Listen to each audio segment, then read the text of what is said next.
নমস্কাৰ শ্ৰদ্ধেয় ৰাইজ কেইটামান কথা ৰাইজৰ আগত মুকলি কৰি দিয়াৰ কাৰণে কথা কোৱাৰ কাৰণে আহিলোঁ যোৱা কিছুদিন ধৰি আমাৰ মৰমৰ জুবিনৰ ঘটনাটোৰ পাছত চাৰিপিনে বিৰাট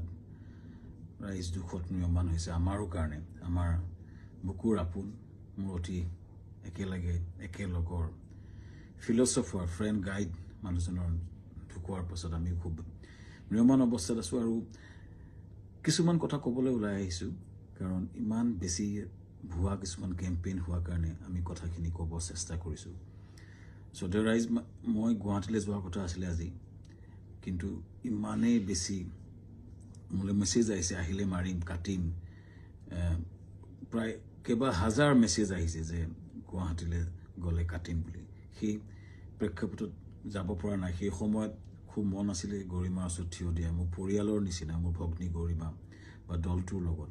এই ঘটনাটোৰ পিছত থিয় দিব পৰা নাই কিন্তু কিয় পৰা নাই ৰাইজ গম পাইছে কাৰণ আমাক থ্ৰেটনিং কৰা হৈছে কিন্তু আচলতে জুবিন গাৰ্গক